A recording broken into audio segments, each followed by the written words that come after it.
رہا ایسے شیاطین کا معاملہ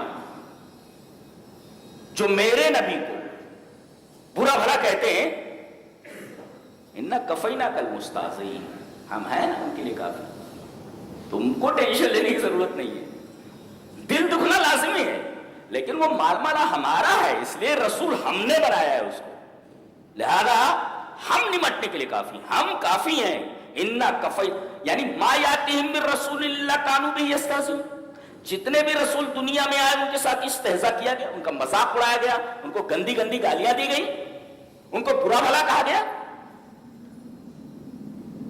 ان کے رو در رو چار لوگوں کے سامنے ان کو برا بھلا کہا گیا، تو ایسا ہے تو ویسا ہے، پیٹ پیچھے برا بھلا کہا جائے، لیکن صحابہ کرام نے ایسا کوئی قدم نہیں اٹھایا جس سے ان کو تکلیف ہو۔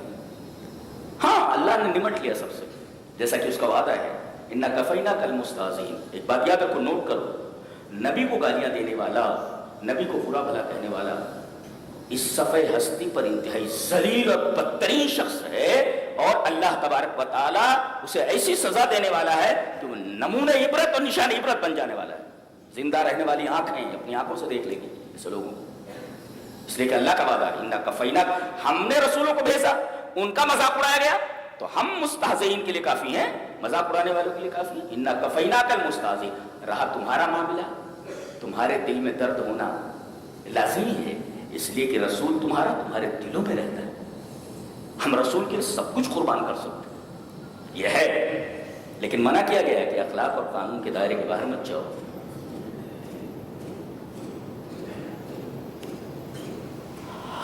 آج پوری دنیا میں تقریباً 180 کروڑ مسلمان ہیں، اس حساب سے ہر چوتھا آدمی مسلمان ہے دنیا کا، 180 کروڑ مسلمان ہیں، یعنی دنیا کا ہر چوتھا آدمی مسلمان ہے۔ 58 حکومتیں جن میں مسلم حکمران ہیں، لیکن عالم یہ ہے کہ کسی کی کوئی قدر و قیمت نہیں، اغیار جہاں ان کو چاہتے ہیں، جیسا چاہتے ہیں ان کے ساتھ سلوک کرتے ہیں، اور یہ کچھ نہیں کر سکتے، صدائے احتجاج بلند کرتے ہیں۔ آپ یہ کہہ سکتے ہیں کہ مسلمان صرف اور صرف احتجاجی قوم بن کر کے رہ گئی، کیوں؟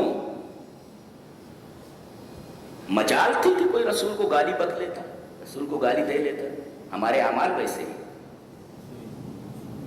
ان عملوں کی سزا دی جا رہی ہے۔ جی سب سے برا عمل جو ہم لوگ کرتے ہیں وہ یہ جانتے کیا ہے؟ الذین آمنوا ولم یلبسوا ایمانہم بظلم اولئک لہم الامن وہم مہتدون۔ ہم نے ایمان کے اندر ظلم ملا لیا ہے۔ ظلم جانتے ہیں سب سے بڑا ظلم کون؟ سب سے بڑا ظلم شرک ہے۔ آج مسلمانوں کی اکثریت ایمان کے ساتھ شرک میں مبتلا ہے۔ بتائیے، آپ تو اللہ کی شان میں گستاخی کر رہے ہیں، شرک اللہ کی شان میں سب سے بڑی گستاخی ہے، تو آپ تو اللہ کی شان میں گستاخی کر رہے ہیں۔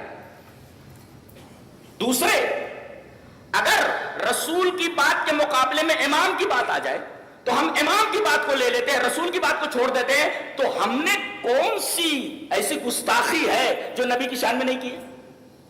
توحید کے ساتھ ہم نے شرک کو ملا رکھا ہے، رسول اللہ صلی اللہ علیہ وسلم کے قول کے مقابلے میں پڑھو، رسول اللہ صلی اللہ علیہ وسلم کی بات کے مقابلے میں کسی امام کی بات آ جائے تو ہم رسول اللہ صلی اللہ علیہ وسلم کی بات کو اگنور کر دیتے ہیں اور امام کی بات لے لیتے ہیں۔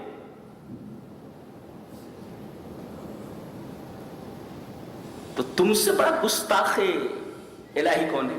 اللہ کا گستاخ کہ آپ شرک کر رہے ہیں، اور رسول کی شان میں گستاخی کرنے والا تم سے بڑا کون ہو سکتا ہے کہ تم نے رسول کی حدیث کے مقابلے میں امام کی بات لے لی؟ تم گستاخ نہیں ہو؟ تو ہم تو پہلے سے گستاخیاں کیے بیٹھے ہیں، ان لوگوں کا نمبر دوسرے نمبر پہ ہے، یہ دوسرے نمبر پہ آتے ہیں، ہموار کیا ہے. رسول اللہ صلی اللہ علیہ وسلم کی شان میں گستاخی کا جو راستہ ہے وہ ہم نے ہموار کیا ہوا ہے. ہم کون سے بڑے اچھے ہیں؟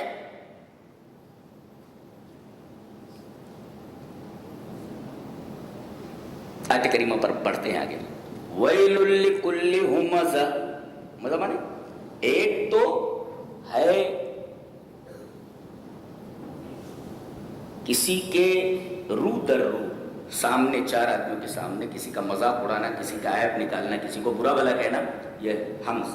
اور ہمز جب آتا ہے تو مبالغہ، یعنی اس کا کام ہی یہی ہے. جب دیکھو تب یہ پکارتا رہتا ہے، چلاتا رہتا ہے، بولتا رہتا ہے نا ہمز.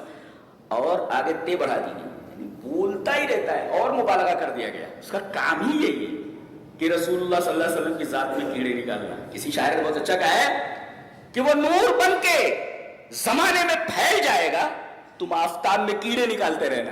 تو یہ بے وقوف لوگ ہیں، یہ آفتاب میں کیڑے نکال، ارے ایسی روشنی ہے ویسی روشنی ہے، پاگل کہیں کا، یہ آفتاب میں کیڑے نکال رہا ہے.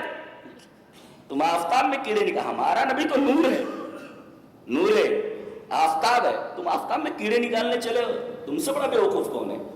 تو ہمزہ کا مطلب، اور لمزہ کا مطلب ہوتا ہے العیب فی الغیبہ، کسی کے پیٹھ پیچھے برائی کرنا، کسی کا پیٹھ پیچھے مذاق اڑانا، کسی کے پیٹھ پیچھے اس کو برا بھلا کہنا. یہ دونوں باتیں ہو رہی ہیں، سامنے کو برا بھلا کہا جا رہا ہے، پیچھے بھی برا بھلا کہا جا رہا ہے، اور دونوں میں ہمزہ بہت، اور اسی طریقے سے لمزہ بہت. یہ کام بڑی شدت کے ساتھ، مبالغے کے ساتھ کیا جا رہا ہے. تو پہلی صفت ہمز، دوسری صفت لمز، یہ دونوں نہیں ہونا چاہیے. کسی کے رو در رو چار آدمیوں کے سامنے کسی آدمی کی عزت سے کھیلنا، یہ نہیں ہونا چاہیے تمہارے یہاں. اور لمز کا مطلب ہوتا ہے العیب فی الغیبہ، اس کی غیر موجودگی میں پیٹھ پیچھے اس کا عیب نکالنا، اس کو برا بھلا کہنا، اس کا مذاق اڑانا، اس کو گالیاں دینا، یہ ہے لمز. اور لومز یعنی یہ صفت بدرجے مبالغہ اس میں موجود ہے، پھر تے لگا دی گئی اور مبالغہ اس کے اندر، اس کا کام ہی یہی ہے، اس کے علاوہ اس کا کوئی کام نہیں.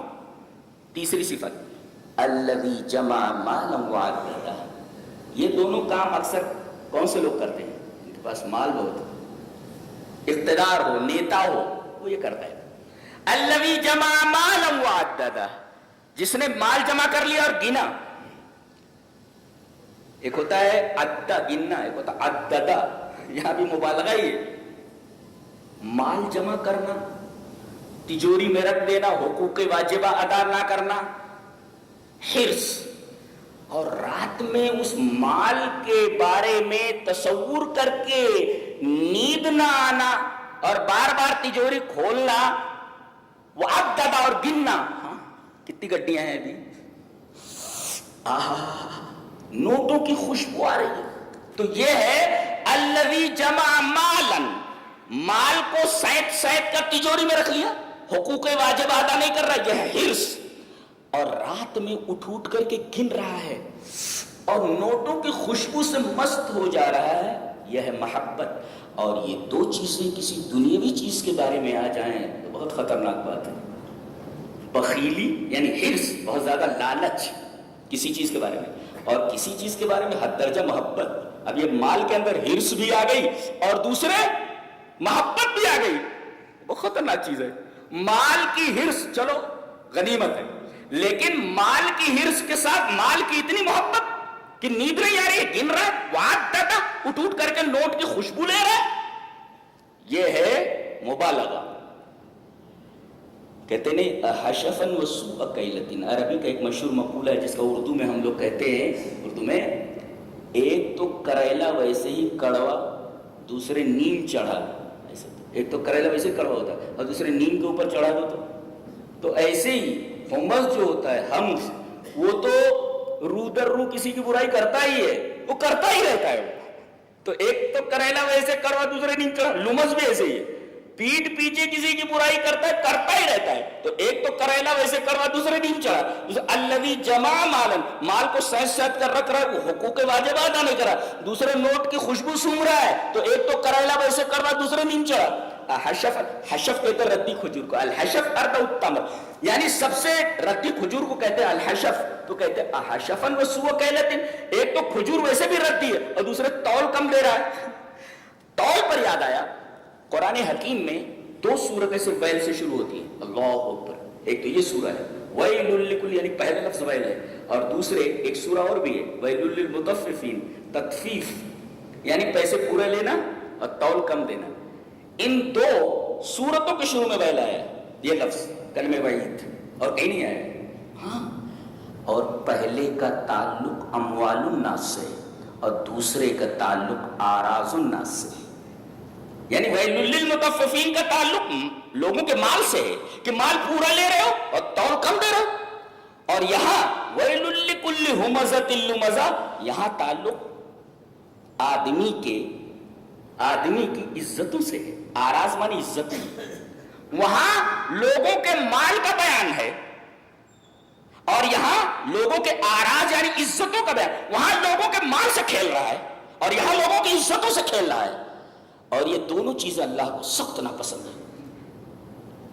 کسی کے مال سے کھیلنا یعنی مال پورا لینا, پیسے پورا لینا, مال کم دینا, تول کم دینا, اور دوسرے لوگوں کی عزتوں سے کھیلنا. یہ دونوں چیزیں اللہ تبارک و تعالیٰ کے نزدیک انتہائی قابل نفرت ہیں. لہذا ان 2 صورتوں کو اللہ لفظ ویل سے شروع کرتا ہے, ویل للمطففین ویل لکل ہمزۃ لمزہ. اچھا, اس کے بعد کیا ہے؟ اتنا ڈوب گیا ہے. ارے مال ہے ٹھیک ہے بھائی, اب اتنا ڈوب جائے آدمی, ایک تو کریلا ویسے کروا ویسے نیند چڑھا, دوسرے کیا یحسب ان مالہ اخلدا, وہ یہ سمجھ رہا ہے, اللہ کرا صرف اس کی سمجھ ہے, یہ حقیقت میں ایسا نہیں. یحسب صرف اس کا گمان ہے کیا, ان مالہ اخلدا, کہ یہ میرے پاس پیسے آ گئے ہیں تو میری زندگی بڑھ جائے گی. ہاں, جتنے میں عیش میں رہوں گا اتنی میری لائف بڑھے گی. یاد رکھو, اللہ کسی امیر کی امیری کی وجہ سے اس کی عمر نہیں بڑھاتا, اور اللہ کسی غریب کی غریبی کی وجہ سے اس کی عمر کم نہیں کرتا. عمر متعین ہے.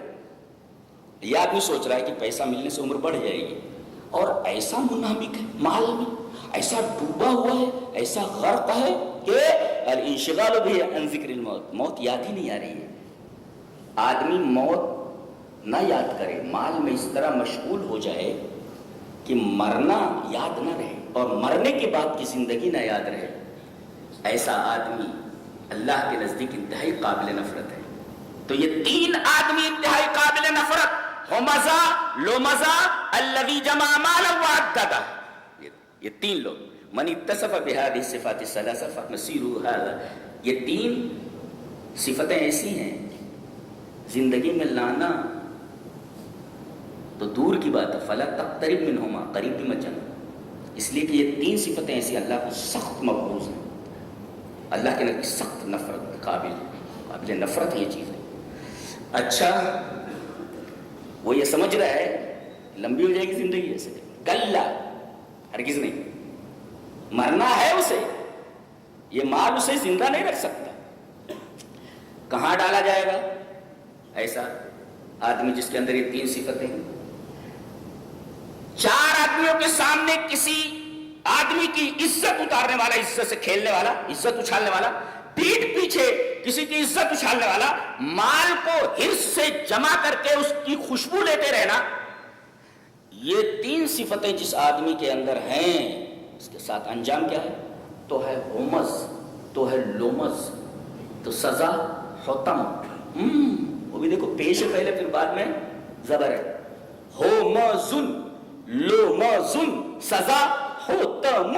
آگے فرمائے گا کلا لینبذن فی الحطمہ, تم ہو مزو, تم لو مزو, تو تمہارا انجام حتم ہے. حتمن بھی یہ مبالغے کا ہے, یعنی جہنم کا ایسا ایریا ہے کہ ایسے آدمی کو جس کے اندر یہ 3 صفتیں اس ایریے میں ڈال دیا جائے گا. ڈال دیا گیا تو حتم یحتم کا مطلب ہوتا ہے چور چور کر دینا. جیسے مشغول ہوا تھا نا, چور چور کر کے بکھیر دینا. کتنی خطرناک بات یہ ہے, آدمی اس کا نام سننے تو ڈر جائے گا, چور چور کر دینے والے. اور وہاں کسی کے اوپر رحم نہیں کیا جاتا, اس لیے کہ عربی میں ہے رجل حطم، حطم آدمی، حطم آدمی کس کو کہتے ہیں؟ اذا کان قلیل الرحمت للماشیہ، ایسا چرواہا جو اپنے مویشیوں کے تعلق سے قطع رحم نہ رکھے. ارے بھائی بکری ادھر سے ادھر جا رہی ہے، آواز دیا ہٹ گئی بکری. اب اس کے بجائے ڈنڈا لے کر کے اس کو پیٹتے رہنا، ادھر کیوں گئی. یہ ہے رجل حطم، اپنے مویشیوں کے تعلق سے کوئی رحم نہ رکھنا. تو یہ وادی جہنم کی ایسی ہے کہ اس میں ڈالے جانے والوں کو یہ قطعاً کوئی رحم نہیں ہے، قطعاً کوئی رحم نہیں ہے ان کے ساتھ. اتنی خطرناک وادی. اور حطمہ کا مطلب ہوتا ہے چور چور کر دینے والی، چور چور. آدمی گیا کہ چور چور ہو جاتا اور مرے گا نہیں وہاں پہ. تو کلا لینبذن، اور نبض کا مطلب ایک ہوتا ہے القا یلقی القان، پھینک دینا. الالقاء فی السلۃ المہملہ، ڈسٹ بن میں کسی چیز کو پھینک دینا، اس کو کہتا ہے الالقاء فی السلۃ المہملہ. سلۃ المہملہ میں ڈسٹ بن عربی میں. تو اور ایک ہوتا ہے نبض، پھینک دینا. نبض کا مطلب ہوتا ہے نون بے زال. نبض کا مطلب ہوتا ہے کسی چیز کو انتہائی حقیر سمجھ کر، ویلو سے ایک دم کسی کام کی نہیں، ایسا پھینک دینا، اس کو کہتے ہیں نبض. کسی چیز کو حقیر سمجھ کر کے پھینک دینا. تو اللہ کی نگاہ میں ان تین صفتوں سے متصف شخص انتہائی حقیر ہے. اس کو ایسے ڈسٹ بن میں جس طرح پھینک دیا جاتا ہے، جہنم میں اور حطمہ میں ایسے پھینک دیا جائے گا. لَيُنبَذَنَّ فِي الْحُطَمَةِ، بے حقیر چیز کی طرح حطمہ میں پھینک دیا جائے گا. اس کی کوئی عزت نہیں اللہ کی نگاہ میں، اس کی کوئی ویلو نہیں اللہ کی نگاہ میں. اچھا اب جہنم میں چلا گیا، حطمہ میں. کَلَّا لَيُنبَذَنَّ فِي الْحُطَمَةِ وَمَا أَدْرَاكَ مَا الْحُطَمَةُ. اللہ پوچھ رہا ہے، بول رہا ہے جانتے ہو حطمہ کیا ہے؟ یہ یفید التحویل اس لیے لایا گیا تاکہ آدمی کے اندر ڈر پیدا ہو جائے.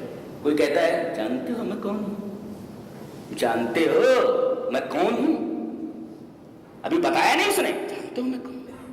اللہ فرما رہا ہے جانتے ہو حطمہ کیا ہے. یعنی آدمی ڈر جاتا ہے، یار یہ تو کوئی بہت ہی خطرناک آدمی ہے، کہہ رہا ہے جانتے ہو میں کون ہوں. تو یفید التحویل ہال پیدا کر دیتا. تو وما ادراک، یہ حطمہ میں ڈال دیا جائے گا. اللہ پوچھ رہا ہے وما ادراک ما الحطمہ، جانتے ہو حطمہ کیا ہے. اب آدمی اور ڈر گیا. ایک تو حطمہ میں پھینک دیا جانا، اور ایک ہے جانتے ہو حطمہ کیا ہے، اور ڈر گیا. اب اللہ بتا رہا ہے حطمہ کا جو ایریا ہے کیسا ہے. کلا لینبذن فی الحطمہ وما ادراک ما الحطمہ نار اللہ الموقدہ. یہاں جو آگ جل رہی ہے اللہ نے اس کو جلایا ہوا ہے. پورے قرآن میں اللہ نے کہیں بھی آگ کو اپنی طرف منسوب نہیں کیا. نار اللہ نہیں کہا، اللہ کی آگ، صرف یہی ایک جگہ ہے. اللہ نار اللہ، اللہ کی آگ. اور الموقدہ سلگائی ہوئی، جانتے ہو اوقدہ اللہ، اس آگ کو اللہ نے سلگایا ہے. وما اوقدہ اللہ، اور اللہ جس کو سلگا دے لا یقدر غیرہ ان یطفئہ، کوئی اس کو بجھا نہیں سکتا. آدمی یہ سوچے کہ کہیں آگ لگ گئی ہے تو آدمی سوچتا ہے ارے بھائی آگ لگ گئی ہے، یہ مخلوق کی لگائی ہوئی آگ ہے تو مخلوق اس کو بجھا دے گی. مخلوق کی لگائی ہوئی آگ مخلوق بجھا دے گی. اللہ فرما رہا ہے یہ میری سلگائی ہوئی آگ ہے، کون بجھائے گا؟ نار اللہ الموقدہ. مخلوق کی لگی ہوئی آگ بجھ جاتی ہے لیکن میں نے اس کو سلگایا ہوا ہے، یہ بجھے گی نہیں ہے، بالکل نہیں. نار اللہ، اللہ کی آگ، الموقدہ سلگائی ہوئی، یہ ہم نے سلگایا ہوا ہے. یہ آگ بجھے گی نہیں اس لیے کہ یہ مخلوق کی لگائی ہوئی آگ نہیں ہے کہ بجھ جائے، یہ خالق کی لگائی ہوئی آگ ہے، ہم نے لگایا اس کو. اللہ نار اللہ الموقدہ، یہ بجھنے والی نہیں کہ ویسے ڈرا دینے کے لیے کافی ہے. آگ تھوڑا سا کہیں ایسے کرنٹ لگ جائے، آگ لگ جائے، کئی دنوں تک اس کی حرارت، اس کی سوزش اس جگہ پر محسوس ہوتی رہتی ہے. چھجائے کہ ایسی آگ میں ڈال دیا جائے جس آگ کے بارے میں اللہ یہ فرمائے میں نے سلگایا ہوا، اندازہ نہیں کر سکتے آپ کتنی خطرناک آگ ہے. نار اللہ الموقدہ بتایا گیا ہے. تو ایک میری سلگائی ہوئی آگ ہے. دوسرے اس آگ کی ایک اور خصوصیت ہے. ایک تو یہ آگ میری سلگائی ہوئی ایک خصوصیت، یہ مخلوق کی آگ نہیں ہے. اور دوسرے یہ آگ ایسی ہے کہ یہ دل تک پہنچ جاتی ہے. فؤاد کی جمع افئدہ، دل تک. کیا مطلب ہے اس کا؟ دل تک پہنچ جاتی ہے. تجزیہ یہ ہے کہ کسی آدمی کو اگر آگ لگ جائے تو آگ کی حرارت، آگ کا اثر دل تک پہنچنے سے پہلے ہی وہ مر جاتا ہے، ٹیم بول جاتا ہے، مر گیا۔ آدمی کو جلا دیا جائے، آدمی کے بدن میں آگ لگا دی جائے تو آگ کا اثر پہلے بدن کے اوپر ہوتا ہے۔ قرآن حکیم یہ بولتا ہے کہ دنیا کی لگائی ہوئی آگ دل تک نہیں پہنچ پاتی، اس سے پہلے ہی آدمی مر جاتا ہے، لیکن ہماری جلائی ہوئی آگ اتنی خطرناک ہے کہ وہ دل تک پہنچ جائے گی۔ بدن تو برداشت کر ہی نہیں پاتا، دل کیا برداشت کرے گا آگ کو؟ دل تک پہنچ جائے گا۔ دل ویسے بھی بہت نازک ہوتا ہے، اور یہ بتایا گیا اسی دل کے اندر یہ ساری خباثتیں تم نے پال رکھی ہیں نا، یہی دل ہے کہ یہیں سے اٹھتا ہے تو دماغ میں آتا ہے نبی کو گالی دو، یہیں سے بات اٹھتی ہے کہ نبی کو برا بھلا کہو، یہیں سے بات اٹھتی ہے نا۔ آگ کو ہم یہیں تک پہنچائیں گے، جہاں سے یہ تمہارے برے خیالات اٹھ رہے ہیں وہیں ہم آگ کو پہنچا دیں گے۔ کیوں؟ یہ آگ دل تک کیسے پہنچے گی؟ اس لیے کہ آدمی بدن میں آگ لگنے کی وجہ سے دل تک آگ کا اثر پہنچنے سے پہلے مر جاتا ہے، لیکن جہنم میں موت نہیں ہے، لہذا آگ کا اثر دل تک تو پہنچنے ہی والا، مرے گا نہیں نا۔ یہاں تو آگ کا اثر دل تک پہنچنے سے پہلے ٹے بول گیا، مر گیا، لیکن جہنم میں موت نہیں آنے والی۔ جب موت نہیں آئے گی تو بدن سے ہو کر کے آگ کا اثر دل تک لازمی طور پر پہنچنے والا ہے۔ اللہ، آگ کا اثر بدن نہ برداشت کر سکے، دل جیسی کمزور چیز اس آگ کو کیسے برداشت کر سکے؟ یہ اندازہ لگا یہ کتنی خوفناک سزا ہے، یہ کتنی خوفناک آگ ہے۔ یہ جو اللہ کے رسول کو برا بھلا کہنے والے لوگ ہیں، یہ گستاخ رسول جتنے ہیں، یہ اس سورہ کریمہ کو ایک بار ضرور پڑھیں، تیلگو میں، اسی طریقے سے ہندی میں، اردو میں، انگلش میں اور عربی میں اور اردو میں پڑھیں اس کو کہ تمہارا انجام کیا ہونے والا ہے، کب تک زندہ رہو گے، 60 سال، 65 سال، 70 سال، 80 سال، اس کے بعد یہیں آنا ہے تمہیں۔ کَلَّا لَيُنبَذَنَّ فِي الْحُطَمَةِ، چور چور ہو جاؤ گے بیٹا۔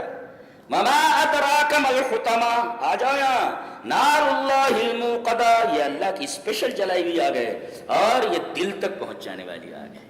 دنیا میں آگ دل تک نہیں پہنچتی۔ الَّتِي تَطَّلِعُ عَلَى الْأَفْئِدَةِ، اور کوئی چیز نیچے ہو، جیسے اسے نا، کوئی چیز نیچے ہو، نیچے سے آئے تو اتنا اثر نہیں ہوتا جتنا کہ اوپر سے آئے۔ کہا گیا تطلع علی الافئدہ، دل کے اوپر ایسے دیتے آ جائیے، سر سے کیا کلام ہے، سبحان اللہ۔ میں تو تفسیر کا ویسے بھی طالب علم ہوں، میں ایک لفظ دیکھتا ہوں کہ اللہ تبارک و تعالیٰ کس طرح بات کرتے ہیں، کس طرح خوبصورت انداز میں بات کرتے ہیں۔ مخلوق بات کرتی ہے لیکن خالق جب بات کرتا ہے تو اس کا لیول اتنا ہائی ہوتا ہے کہ آدمی تصور بھی نہیں کر سکتا، اس طرح سے بولا جا سکتا ہے۔ التی، الا مانے پر، اوپر، آن، آن، انڈر نہیں۔ التی تطلع علی الافئدہ، یہ آگ پوری کی پوری اس کو دل کو ایسے اوپر سے گھیر لے گی، اس کو الا استعلا کے لیے آتا ہے، استعلا، الا للاستعلا۔ دار اللہ الموقدہ التی تطلع علی الافئدہ۔ آگ کی کتنی صفتیں ہیں گنو؟ چور چور کر دینے والی، دوسرے اللہ کی جلائی ہوئی آگ جو کبھی بجھے نا، تیسرے دل تک پہنچ جانے والی آگ ہے، اور آگے انہا علیہم مؤصدہ، یہ کہیں ایک طرف سے اسے نہیں لگی ہوئی ہے، چاروں طرف سے اسے گھیر لگی۔ ایصاد کا مطلب ہوتا ہے، اوصدہ کا مطلب ہوتا ہے، اس کو سمجھو۔ حدیث میں ہے انطلق ثلاثۃ فكانوا في كهف فوقع الجبل فأوصد علیہ۔ تین آدمی کہیں جا رہے تھے، مشہور حدیث ہے وہ، تین آدمی کہیں جا رہے تھے، بارش ہونے لگی، جنگل سے جا رہے تھے، پہاڑی راستہ تھا، تو بارش جب ہونے لگی تو وہ ایک کہف میں چلے گئے، کہف مینس کیو میں چلے گئے۔ اب کیو میں گئے کہ بارش سے بچ جائیں، اچانک فوقع الجبل علی کہفہم، وہ اوپر سے ایک چٹان سرکی اور غار کے منہ پر آ گئی، فأوصد علیہ، انہا علیہم مؤصدہ، یعنی جیسے وہ چٹان آ گئی، کیو میں چلے گئے، چٹان اوپر سے آئی اور کیو کا دروازہ بند ہو گیا، اب نکل نہیں سکتے۔ ایسے ہی اللہ فرما رہا ہے حطمہ میں داخل کرنے کے بعد ہم کیا کریں گے معلوم ہے؟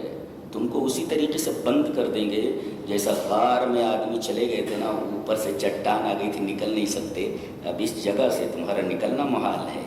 انہا علیہم مؤصدہ، مؤصدہ فأوصد علیہم، ڈال کر کے دروازہ بند کر دیا جائے گا۔ اور آگے جملہ بہت خطرناک ہے، فی عمد ممددہ، عمد واحدی نے کہا العمد جمع عماد، یہ عماد کی جمع ہے، اور اس کا معنی الاساطین، بڑے بڑے پلرز ہوں گے، پلرز میں ہوں گے. اس کا کیا مطلب؟ گئے جہنم میں، اس کے حطمہ میں، اس کے بعد باہر سے دروازہ بند کر دیا گیا، بیٹا آپ باہر نہیں نکل سکتے. اور تیسرے یہ بڑے بڑے پلرز میں، ممددہ کا مطلب پھیلے ہوئے، بڑے بڑے پلرز میں ہیں. کیا مطلب؟ ذرا ایک کار کا تصور کیجئے. ایک کار ہے، آدمی اس میں بیٹھا ہوا ہے، کھڑکیاں بند ہے، دروازہ لاکڈ ہے، بند ہے، آگ لگ گئی. کم سے کم یہ ڈرائیونگ سیٹ سے پیسنجر سیٹ پہ تو جا سکتا ہے نا، ادھر سے ادھر، ادھر سے ادھر بھاگ تو سکتا ہے نا. تھوڑی تکلیف کم ہو جاتی ہے، تکلیف کم نہیں ہوتی مگر تھوڑی سی تکلیف، اس لیے کہ ہل جل سکتا ہے. لیکن اگر اس کو بیلٹ کے ساتھ باندھ دیا جائے تو وہیں پر سیٹ پر ہل ڈل نہ سکے تو اس کی تکلیف مزید بڑھ جاتی ہے. ایک تو یہ بند کر دیے گئے اندر، اور دوسرے بڑے بڑے پلرز میں باندھ دیے گئے ہیں، بیٹا ہل نہیں سکتے تم یہاں سے. اللہ اکبر، کیسی سورہ کریمہ ہے. ترجمہ پڑھو بار بار اس کا، کم سے کم دن میں ایک بار اس سورہ کریمہ کا ترجمہ پڑھ لو، اور یہ تفسیر جو میں نے پیش کی ہے تفسیر ذہن میں رکھ کر کے اس کو پڑھو. فی امد ممددہ، بڑے بڑے پلرز میں. بڑے بڑے پلرز میں کیا مطلب؟ یہ لوگ بندھے ہوئے ہیں اس آدمی کی طرح جو کار میں ہے، اور ڈرائیونگ سیٹ پہ بیلٹ لگی ہوئی ہے، آدمی ہل بھی نہیں سکتا، ادھر نہیں جا سکتا. کم سے کم بندر کی طرح ادھر سے ادھر تو اچھل سکتا ہے نا، باہر نہیں نکل پا رہا تو. اور اندازہ لگائیے کسی کو کار میں بٹھا کر بیلٹ سے باندھ کر کے اس کی سیٹ کے اوپر آگ لگا دی جائے، اس آدمی کی کیا حالت ہوگی. یہ دنیا کی آگ ہے جو تھوڑی دیر میں بجھ جاتی ہے، لیکن یہ آگ ایسی ہے، نار اللہ الموقدہ التي تطلع علی الافئدہ. اللہ تبارک و تعالیٰ سے دعا کریں کہ اللہ تبارک و تعالیٰ ہمارے اندر یہ تین صفتیں نہ آئیں، ہم ان تین صفتوں سے دور رہیں، حمز سے، لمز سے، اور جمع مال والانشغال بھی عن ذکر الموت وما بعدہ سے. کیا مطلب؟ کسی کے منہ کے سامنے، لوگوں کے سامنے کسی کی عزت اچھالنا، حمز. لمز کا مطلب کسی کے پیٹھ پیچھے کسی کی عزت اچھالنا، دو. تیسرے مال کو جمع کرنا، یہ حرص کی دلیل ہے، لالچ کی دلیل ہے، ٹھیک ہے یہاں تک. لیکن رات میں اٹھ اٹھ کر کے اس کو گنتے رہنا، سونگتے رہنا، یہ ہے محبت. حرص اور محبت کسی مخلوق سے ہو جائے تو یہ بہت خطرناک ہے، بہت خطرناک ہے. یہ تین چیزیں، یہ تین چیزیں زندگی میں نہیں آنی چاہیے، بلکہ فلا تقترب منہما، اس کے قریب بھی مت جاؤ. اور آپ کو معلوم ہے کہ ان تین چیزوں کا حامل، ان تین چیزوں سے متصف شخص سے اللہ کتنی نفرت کرتا ہے. اندازہ لگائیے آپ کتنی نفرت ہے کہ اللہ نے آگ کو کہیں یہ نہیں کہا میری آگ، اللہ کی آگ. یہی ایک جگہ ہے جہاں کہا گیا اللہ کی آگ ہے.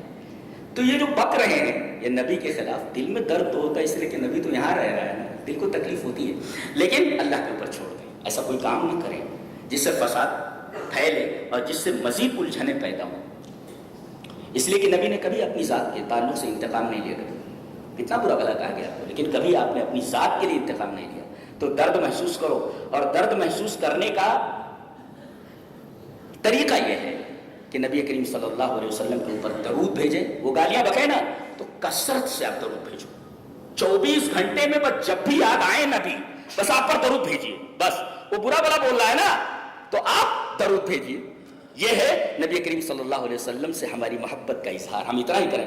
بلکہ وہ جو بک رہا ہے نا، وہ بکنے کے لیے، بکنے کی سزا اللہ نے اپنے اوپر وہ کر لی ہے. کیا کرنا ہے اسے؟ اِنَّا كَفَيْنَاكَ الْمُسْتَهْزِئِينَ. کافی ہیں ایسے بدماشوں کے لیے. اللہ تبارک و تعالی ہمیں نیک عمل اور اچھی سمجھ کی توفیق عطا فرمائے. وآخر دعوانا الحمد للہ رب العالمین.